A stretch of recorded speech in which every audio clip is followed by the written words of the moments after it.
오늘 본문부터는 이삭의 이야기가 시작이 됩니다. 오늘 본문의 시작점에 아브라함의 아들 이삭의 족보라라고 하는 생각보다 좀 이렇게 거창한 말로 본문이 시작이 되는데, 근데 의외로 우리가 알고 있는 대로 이삭의 얘기는 그렇게 많지가 않습니다. 이 내용이 단촐하고 대신 그거보다는 쌍둥이 아들 에서와 야곱의 이야기로 에서의 생애 전체의 내용이 거의 다 채워지게 됩니다. 이삭이 40세에 결혼을 했죠. 그러면 나이를 대충 계산을 해보면 이삭이 결혼하기 3년 전에 사라가 죽었습니다. 사라가 죽고 난 후에 우리식으로 말하면 탈상이라고 하겠죠. 그런 시간이 어느 정도 지난 다음에 이삭이 결혼을 했는데 20년 동안 자녀가 없었습니다.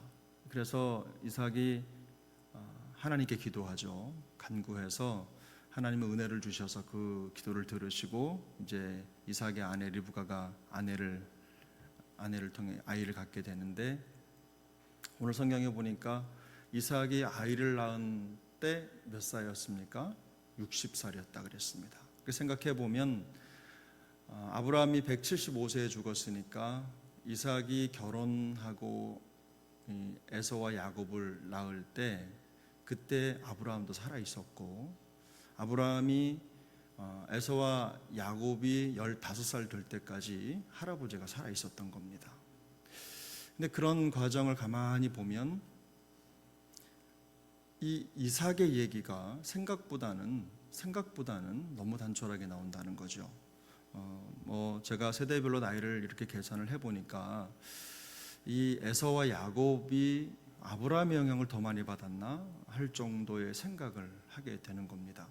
왜냐하면 이 26장 한 장 정도의 이삭의 얘기가 좀 나오고, 그 다음에 창세기 35장에 가면 이제 이삭이 죽는 얘기가 나옵니다. 그때까지 오늘 이 25장부터 35장에 이르기까지 대부분이 야곱과 관련된 이야기들이 채워져 있습니다.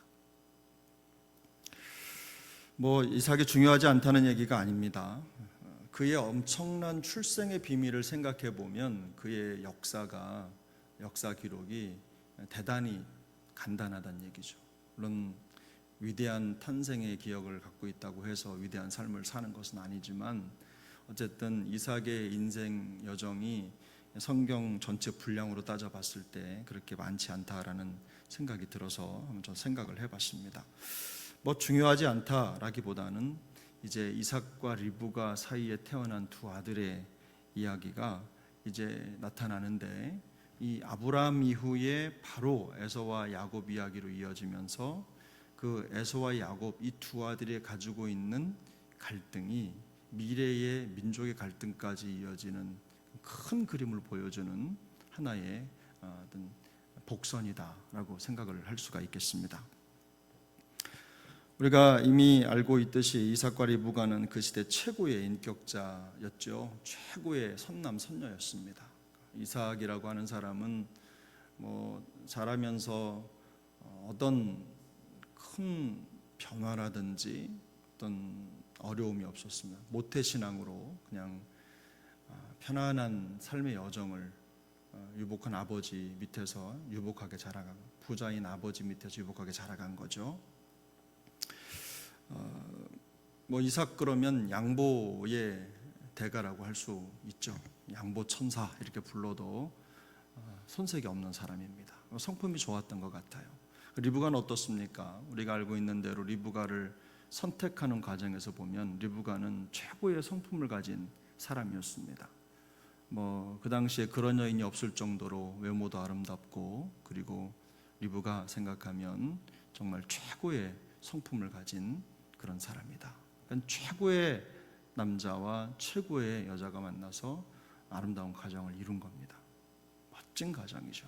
근데 저는 이 이삭과 리브가의 가정을 보면서 마음에 조금 위로를 얻는 게, 엄마 아빠를 따라서 믿음 좋은 엄마 아빠가 낳은 자녀라고 해서 반드시 엄마 아빠를 꼭 빼앗는 것은 아닌 것 같더라고요.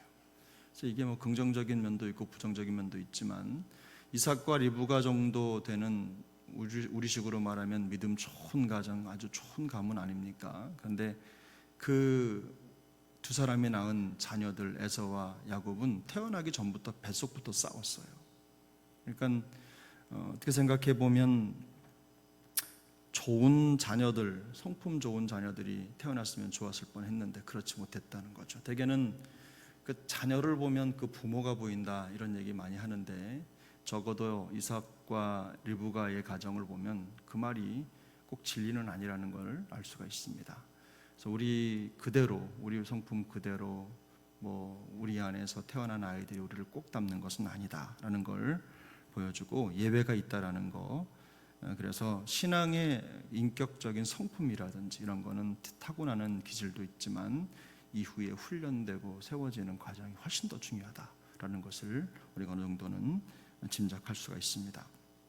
그런데 리브가의 뱃속에 있는 이 아이들의 모습이 보여주는 더 분명한 교훈이 있습니다. 그것은 뭐냐면 우리 안에 에서와 야곱이 함께 존재한다는 겁니다. 신앙생활을 하는 우리 안에 에서와 야곱이 존재한다는 거죠. 하나님은 에서와 야곱 중 야곱을 선택하셨고 그리고 그를 통해서 언약의 계보를 이으셨죠. 똑같이 한 사람의 태중에 있지만 그러나 하나님은 둘 중 하나를 선택하셨습니다. 한 사람을 선택해서 하나님의 뜻을 이루신 거죠. 우리가 믿음을 가지고 살아도 이 두 가지 생각이 우리 안에 공존하는 것과 똑같습니다. 하나는 하나님의 뜻이고 하나는 한 그릇, 이 팥죽 한 그릇에 장자권을 팔아넘길 정도로 하나님의 뜻과 말씀을 경홀히 여기는, 가볍게 여기는 성정이 우리 안에 있는 겁니다. 이 두 감정이 싸우는 거죠.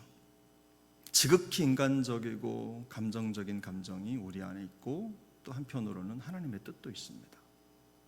어떨 때는 하나님의 뜻을 선택하고 어떨 때는 감정을 선택할 수도 있지만 어쨌든 이 두 가지가 항상 우리 안에 공존한다. 저는 이것이 우리 안에 있는 에서와 야곱이라고 생각합니다. 그래서 마음은 항상 이 둘의 전쟁터인 거죠.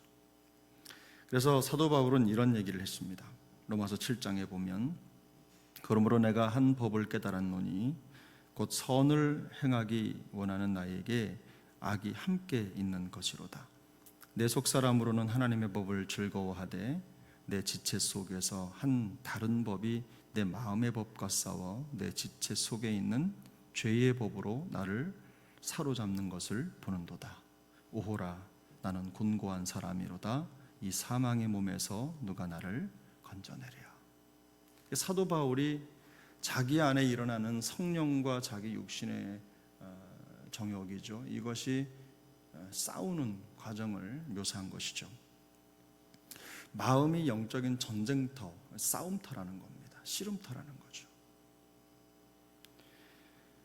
영적인 사람이라고 해서 마음에 갈등이 없는 것은 아닙니다. 정욕이 아주 없는 것도 아닙니다. 욕심도 있고 감정적으로 틀어지기도 하고 이런저런 일들이 있죠.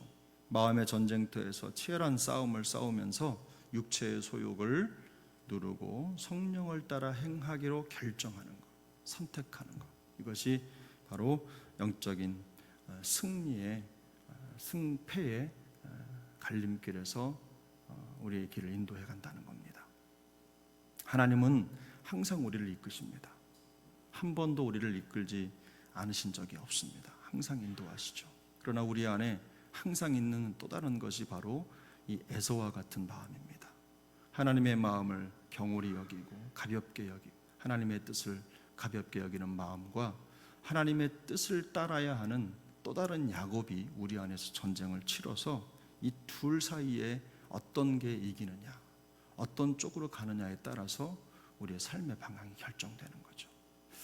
여기에 무승부는 없습니다.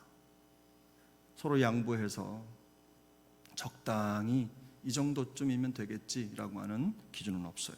둘 중 하나는 하나님의 뜻이고 하나는 사람의 뜻입니다. 하나는 야곱이고 하나는 에서입니다.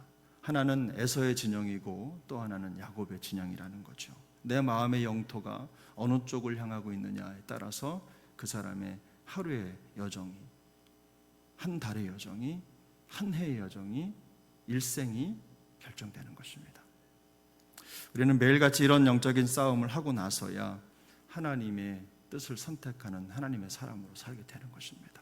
에서인지 야곱인지를 선택하게 되는 거죠.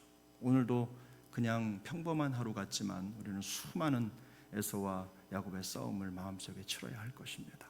매일매일 에서를 응원할 것인지 아니면 야곱을 응원할 것인지, 하나님의 뜻을 따라 마음의 결정을 내릴 것인지 아니면 내 마음의 정욕, 팥죽 한 그릇, 내 배고픈 내 감정에 따라서 하나님의 말씀을 가볍게 여길 것인지 하는 선택을 해야 될 것입니다. 바라긴 우리 사랑하는 세종왕 식구들이 여기에서 에서와 같은 길이 아니라 야곱 같은 길을 선택해 하나님의 사람으로 날마다 승리할 수 있기를 예수님의 이름으로 축복합니다.